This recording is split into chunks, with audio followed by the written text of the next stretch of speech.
పిటిషన్తో పాటు అరెస్ట్ను సవాల్ చేస్తూ దాఖలైన పిటిషన్ను తిరస్కరించింది. మరోవైపు సీబీఐ కస్టడీ పిటిషన్పై తీర్పును రిజర్వ్ చేసిన కోర్టు 3:30 గంటలకు వెల్లడించనుంది.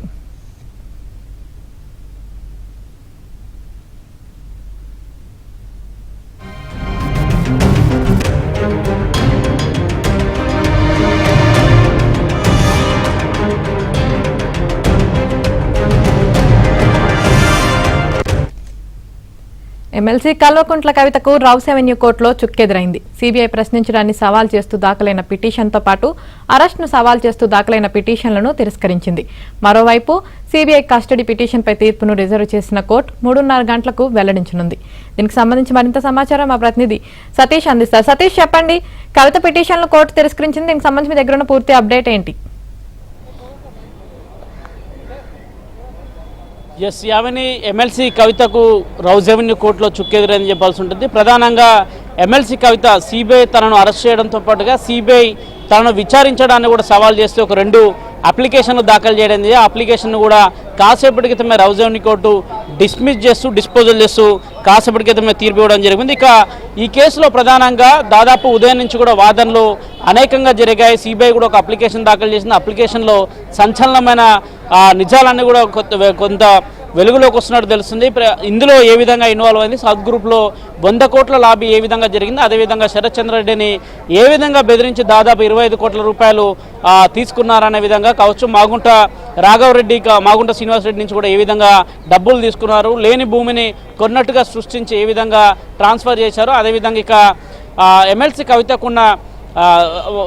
కవితకు సంబంధించిన అంశంలో దాదాపు జాగృతికి సంబంధించి 80 లక్షల రూపాయలు జాగృతికి ఏ విధంగా ట్రాన్స్ఫర్ చేశారనే అంశంలో నెలకొన్న అన్ని అంశాలను కూడా సిబిఐ తన అప్లికేషన్లో పేర్కొంది. కొంత నిగ్గుదేలే నిజాలన్నీ కూడా సిబిఐ ఈరోజు తన అప్లికేషన్లో పేర్కొందన్న అంశాలను కూడా చెప్పాల్సి ఉంటుంది. ప్రధానంగా 100 కోట్లు చెల్లించినట్టు కస్టడీ రిపోర్ట్లో సిబిఐ పేర్కొంది. మరోవైపు 80 లక్షల రూపాయల ముడుపులను శరత్ చంద్రారెడ్డి స్వయంగా నేరుగా కవితకు సంబంధించిన జాగృతిలోకి ట్రాన్స్ఫర్ చేసినట్టు తెలుస్తుంది. మరోవైపు హైదరాబాద్లో బిజినెస్ను ఉండవు అనే విధంగా బెదిరించడంతోనే తాను దాదాపు 14 కోట్ల రూపాయల భూమిని భూమి లేకపోయినా కానీ భూమిని కొనుగోలు చేసినట్టు, దాంట్లో 14 కోట్ల రూపాయలు ట్రాన్స్ఫర్ చేసినట్టు కూడా ఏ విధంగా డబ్బులు ఇచ్చారని చూస్తుంది. ఇక నకిలీ భూ విక్రయం పేరుతో శరత్ చంద్ర నుంచి దాదాపు 14 కోట్ల రూపాయలు కూడా తీసుకున్నట్టు కూడా స్పష్టంగా అందులో రాశారు. ఇక మహబూబ్ నగర్కి సంబంధించి వ్యవసాయ భూమి ఉందని ఆ భూమిని కొనుగోలు చేయాల్సిందిగా కూడా ఆయనకు చెప్పినట్టు కూడా అనేక అంశాలు ఇందులో పేర్కొన్నారు. ఇక రిటైల్ జోన్లకు సంబంధించి ఢిల్లీలో ఒక్కో జోన్లో 28 షాపులు ఉంటే ఆ 28 షాపులకు సంబంధించి ఒక్కో జోన్కు 5 కోట్ల రూపాయలు అంటే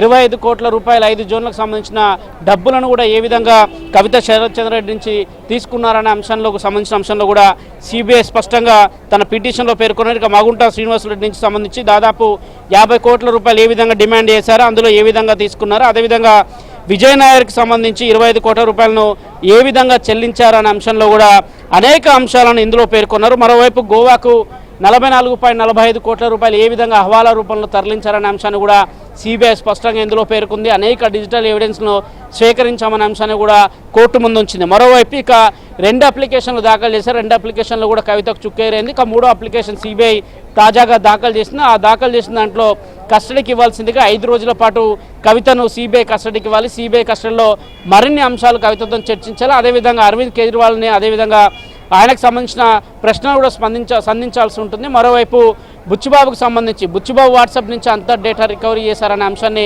ప్రధానంగా సిబిఐ కోర్టు ముందు చెప్తుంది. కాబట్టి ఖచ్చితంగా బుచ్చిబాబుకు సంబంధించిన అంశంలో కావచ్చు, అదేవిధంగా అభిషేక్ బోయిన్పల్లి దినేష్ అరోరాకి ఏ విధంగా నిధులు సమకూర్చాడో ఆ నిధులు సమకూర్చడానికి కవిత ఏ విధంగా సౌత్ గ్రూప్ సంబంధించిన బిజినెస్ సంబంధించిన వారిని ఏ విధంగా కేజ్రీవాల్కు ఇంట్రడ్యూస్ చేశారు, వారిని ఏ విధంగా పరిచయం చేశారు, మొత్తం ఢిల్లీ లిక్కర్ కేసులో ప్రధాన సూత్రధారిగా ఉన్న వారిలో కవిత కూడా ఒకరనే అంశాన్ని సిబిఐ ప్రత్యేకంగా పేర్కొంది. ఇక కవితకు ఈరోజు ఈ సిబిఐ కస్టడీ ఇవ్వాలా లేదనే అంశంలో మరి కాసేపట్లో స్పష్టత రాబోతుంది. 3:30కు తీర్పును రిజర్వ్ చేసింది రౌస్ అవెన్యూ కోర్టు.